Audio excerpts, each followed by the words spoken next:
अस्सलाम वालेकुम स्टूडेंट्स, आज हम लेक्चर 14 के साथ आपके पास मौजूद हैं। इस लेक्चर में हम ट्रायल बैलेंस की मदद से हम income statement and balance sheet बनाना सीखेंगे और ये देखेंगे कि ट्रायल बैलेंस की क्या इम्पोर्टेंस है while preparing income statement and balance sheet. चलें स्टूडेंट्स, अब हम अल्लाह का नाम लेकर income statement and balance sheet बनाना सीखते हैं।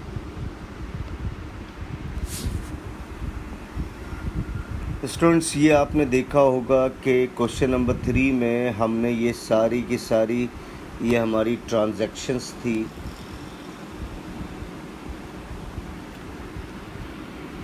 और ये सारी की सारी ट्रांजैक्शन की हमने लेजर पोस्टिंग भी कर दी थी। ये हमारी लेजर पोस्टिंग्स भी हो गई है हमारी, और हमने ये ट्रायल बैलेंस भी बना दिया था। अब हम इस ट्रायल बैलेंस के through income statement and balance sheet कैसे बनाई जाए इसको अब हम देखेंगे। अच्छा, इनकम स्टेटमेंट को समझने के लिए ये एक छोटा सा कॉन्सेप्ट है जो हमें इनकम स्टेटमेंट को समझने में बहुत आसानी देगा। फर्स्ट करें, हमारा केमिकल बिजनेस था। हमारा कौन सा बिज़नेस था? Chemical business. ईयर 2000 में हमने केमिकल बिज़नेस शुरू किया। अब केमिकल बिज़नेस में होता क्या है कि ये जार में हमने केमिकल्स रखा और ये जो जार है हमारे पास $10,000 का केमिकल्स हमने भर दिया इस जार के अंदर ताकि फ्यूचर में हम इसको बेच सकें। अच्छा, दिसंबर 31, 2000 में इतना केमिकल्स बिकने से रह गया और वो केमिकल्स कितने से बिकने से रह गया? $2,000 का। बाकी जार हमारा यहाँ से यहाँ तक खाली हो गया, एम्प्टी हो गया। इसका मतलब है ये केमिकल्स हमारा बिक गया। तो अगर आपसे मैं कहूँ कितनी अमाउंट्स का केमिकल बिक चुका है, तो आप 10,000 में से 2,000 माइनस करेंगे तो आप कहेंगे सर $8,000 का केमिकल्स हमारा बिक चुका है।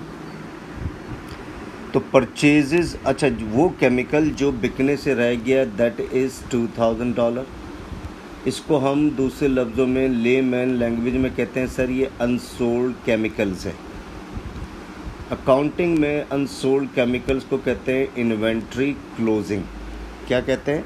इन्वेंट्री क्लोजिंग और stock closing, meaning is same. अब ईयर 2001 में हम एंटर हो गए।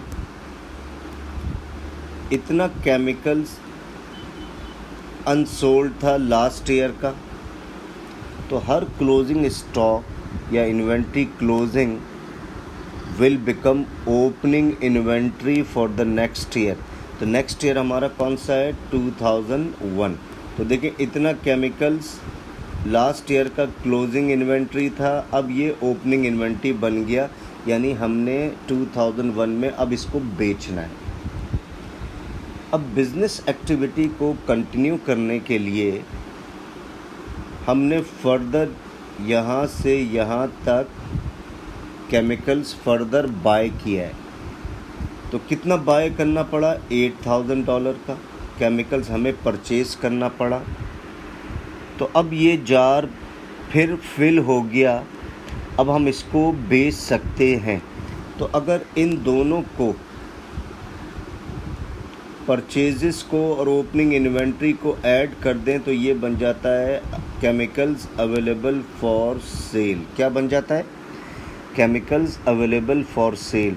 तो इन्वेंट्री ओपनिंग में जब भी परचेजेस को ऐड करेंगे तो हम इसको अकाउंटिंग में क्या कहेंगे, सर ये वो केमिकल्स है जो हमने दोबारा बेचना है।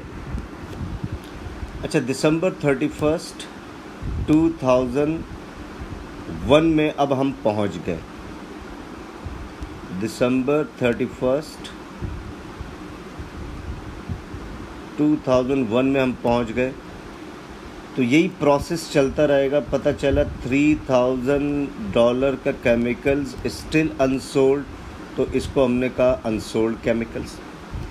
ये 2001 के लिए क्लोजिंग इन्वेंट्री बन गया। Unsold chemical means closing inventory या इन्वेंट्री क्लोजिंग या स्टॉक क्लोजिंग। तो बाकी ये एरिया जो है ये एम्प्टी हो गया। तो इसका मतलब ये हुआ कि सर ये सोल्ड केमिकल्स बन गया। और सोल्ड केमिकल्स कितना है, $7000। कितना हमारे पास, $7000। तो इसका मतलब ये हुआ, अब यहाँ पर देखें इन्वेंट्री ओपनिंग कितना था, $2000। अभी मैं आपको इसको दिखाता हूँ।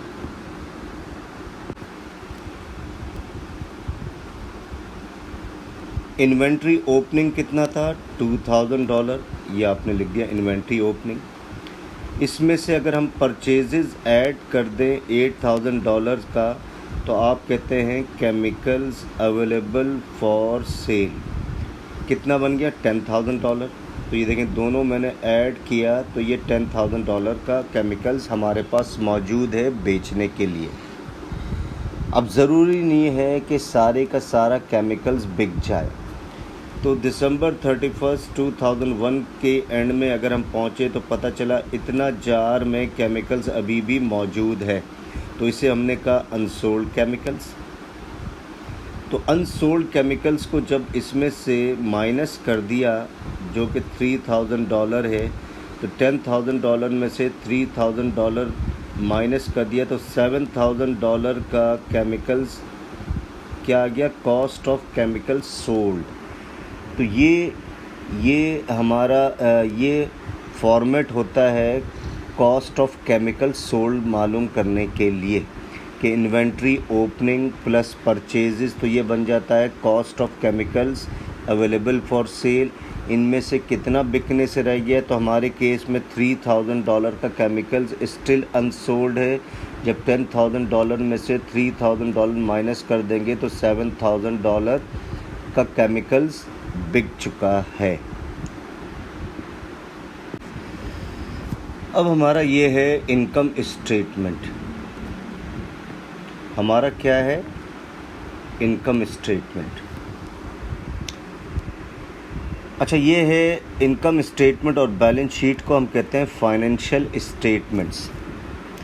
अब इनकम स्टेटमेंट हम क्यों बनाते हैं, इनकम स्टेटमेंट बनाने का पर्पज़ ये होता है कि बिज़नेस के प्रॉफिट और लॉस को मालूम किया जाए।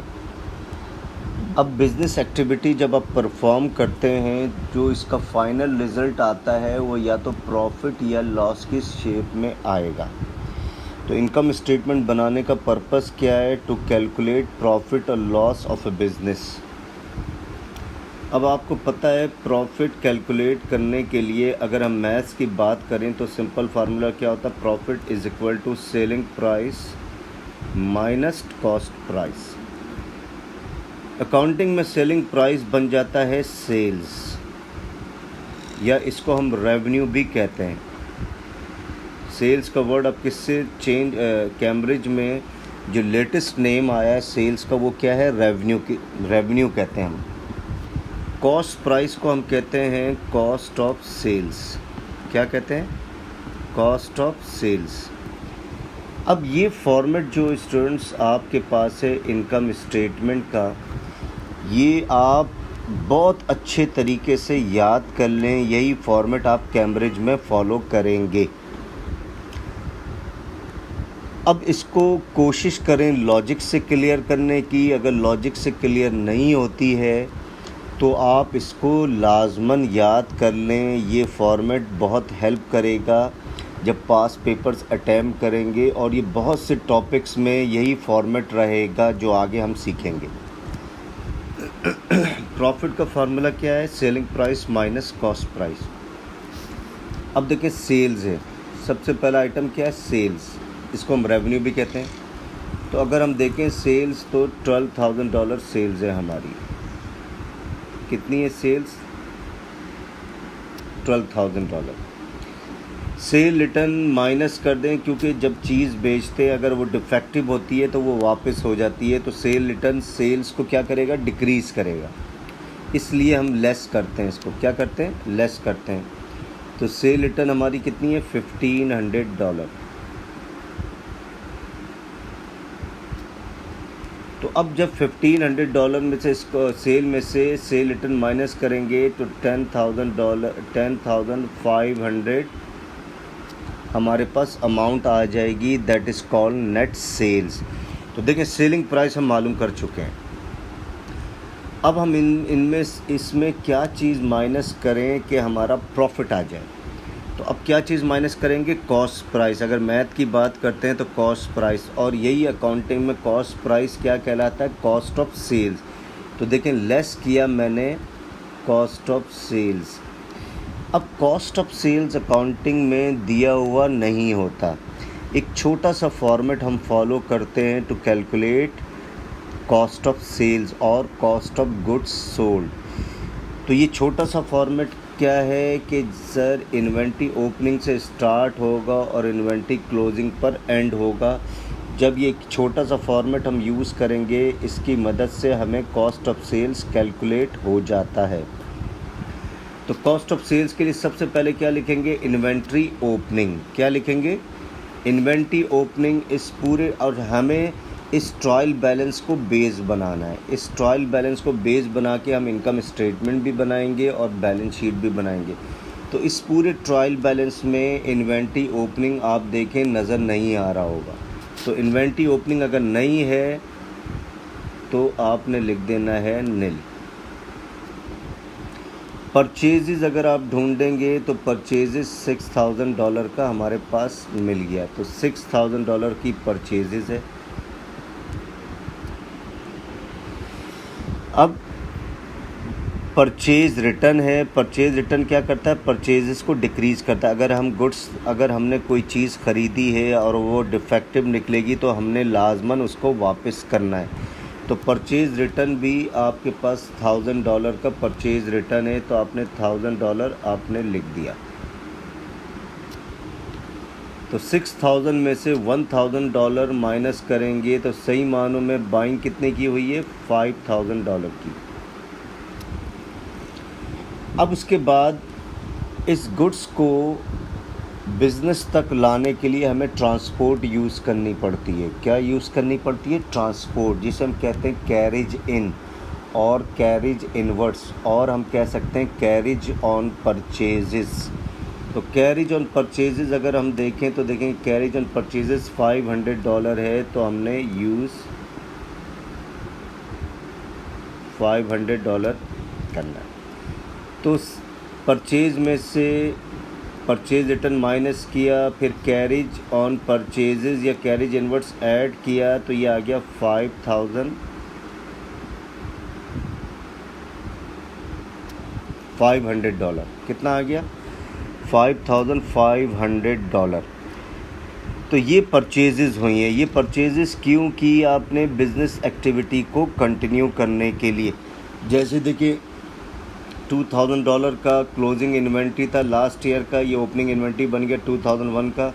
तो बिज़नेस एक्टिविटी को कंटिन्यू करने के लिए परचेजेस और की आपने $8,000 की, तो ये अवेलेबल फॉर सेल आ गया। ओपनिंग इन्वेंट्री हमारे केस में नील था, बाइंग्स हुई है $5,500 की, तो 5,500 की हम ऐड करेंगे नील प्लस 5,500, दैट इज़ 5,500। तो ये बन गया cost of goods available for sale. बिल्कुल यही केस है जो हमने यहाँ पर फॉलो किया है। ये कॉन्सेप्ट काफ़ी हद तक सपोर्ट कर सकता है वाइल प्रिपेयरिंग इनकम स्टेटमेंट। तो cost of goods available for sale हमारे पास कितना है, $5,500। अब ज़रूरी नहीं है कि सारा का सारा माल बिक जाए, तो कुछ माल बिकने से भी रह जाता है, जिसे हम कहते हैं अनसोल्ड गुड्स। और अकाउंटिंग में अनसोल्ड गुड्स को हम कहते हैं क्लोजिंग इन्वेंट्री और इन्वेंट्री क्लोजिंग। अब अगर हम बैक पे जाते हैं तो हमारा देखें, यहाँ तक हमारे पास बिजनेस ट्रांजैक्शंस थी। एडिशनल इन्फॉर्मेशन भी लाजमन आपको क्वेश्चन में दिया हुआ होगा। एडिशनल इन्फॉर्मेशन क्या कह रहा है? On 31 January stock of goods at hand $1500। Stock of goods at hand यानी at the end of the month unsold goods हमारे पास $1500 का मौजूद है, यानी ये अनसोल्ड गुड्स है, या जिसे दूसरे लफ्ज़ों में अकाउंटिंग में क्या कहते हैं, ये इन्वेंट्री क्लोजिंग है। $1500 का माल बिकने से रह गया, तब आपने $1500 यहाँ पर लिखना है। ये फॉर्मेट याद कर लें, अगर लॉजिक्स क्लियर नहीं हो रही तो ये फॉर्मेट याद कर लें। तो 5500 माइनस 1500 दैट इज़ 4000। तो ये हमारा आ गया cost of sales.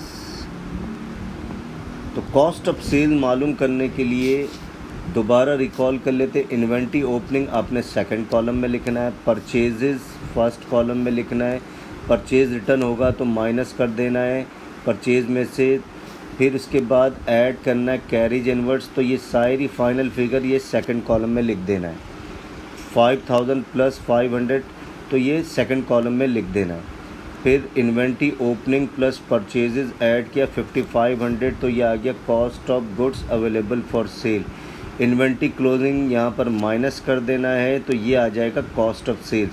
Cost of sale जैसे सेलिंग प्राइस का ताल्लुक,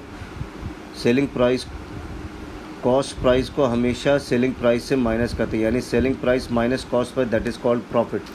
तो ये आ गई सेलिंग प्राइस और ये आ गई कॉस्ट प्राइस जिसे हम कहते हैं कॉस्ट ऑफ सेल। तो ये फॉर्मेट आपने इस्तेमाल करना है जब भी इनकम स्टेटमेंट बनाएंगे, और आई होप कि आपको काफ़ी हद तक ये इनकम स्टेटमेंट समझ में आ रहा होगा कि इसके पीछे क्या बैकग्राउंड है।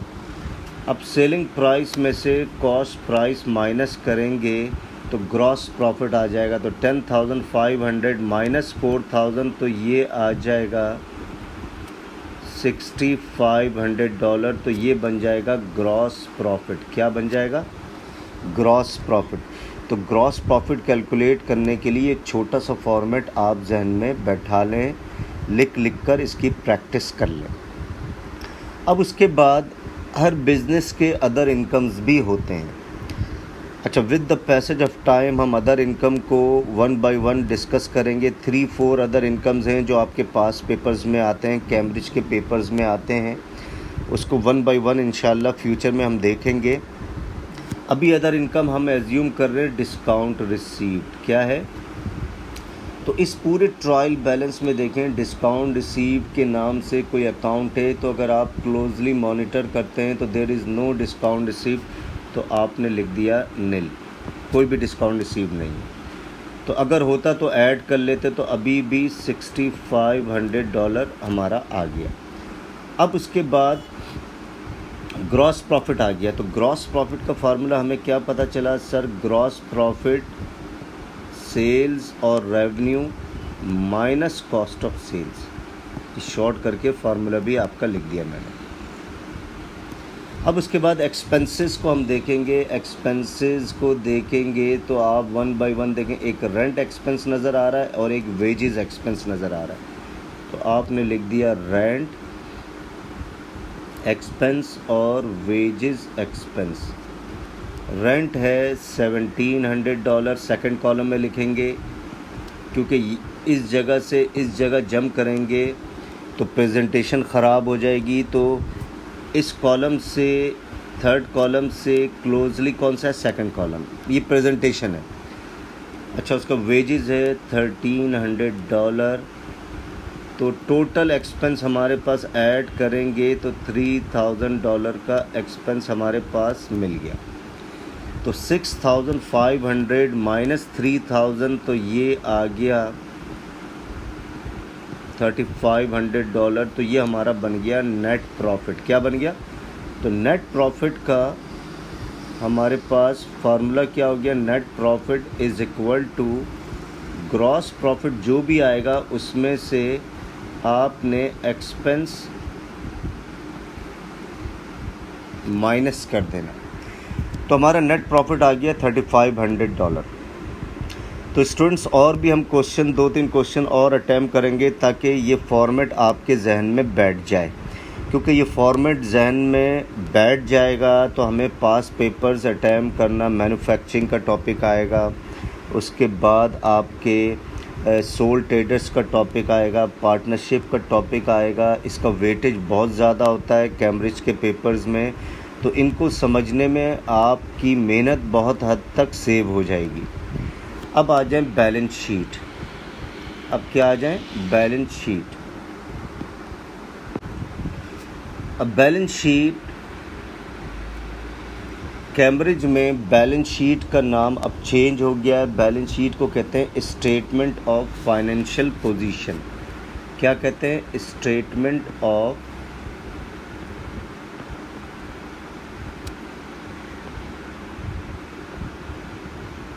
Financial, statement of financial position.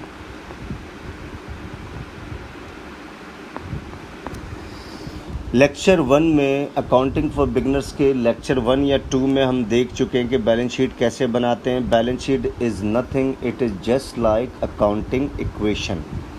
यानी अकाउंटिंग इक्वेशन को थोड़ा दोबारा रिकॉल कर लेते हैं। Asset is equal to capital plus liability, this is accounting equation.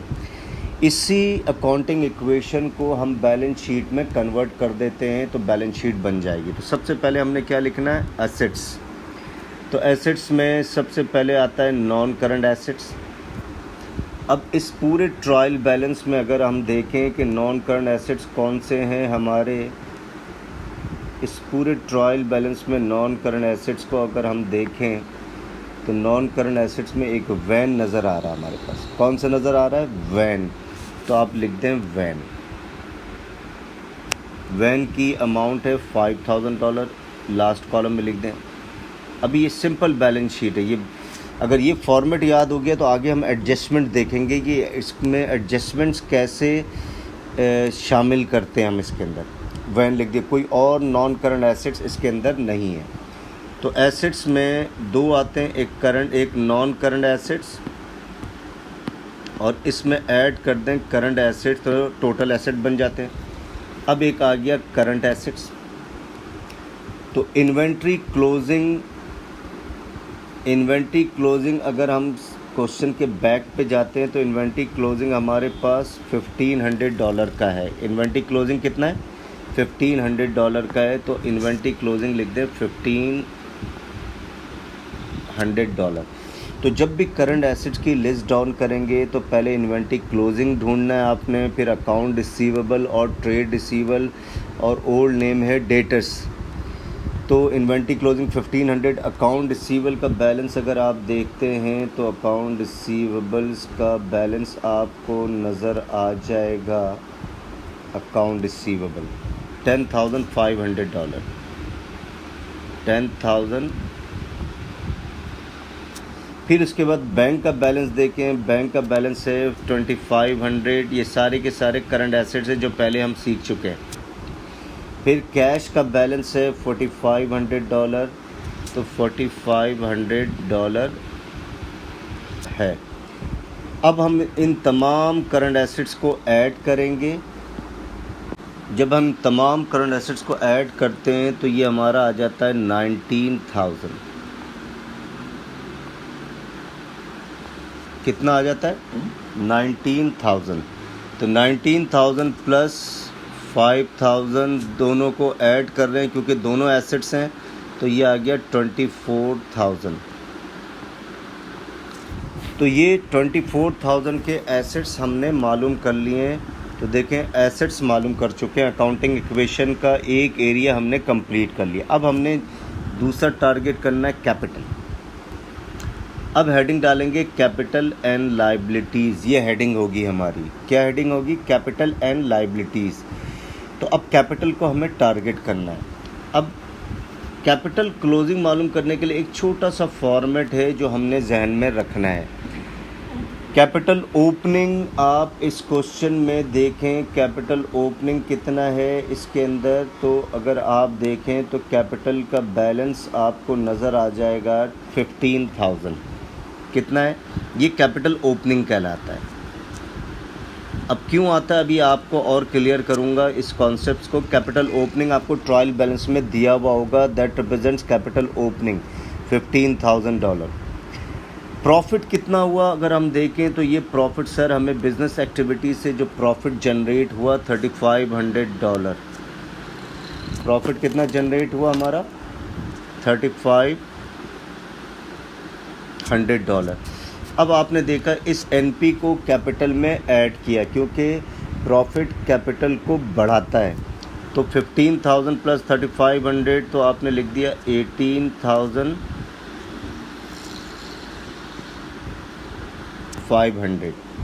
अच्छा, अब उसके बाद ड्राइंग को लेस करेंगे हम। ड्राइंग को क्या करेंगे? लेस करेंगे। तो ड्राइंग है 2,000, तो 2,000 आपने लिख दिया आपने।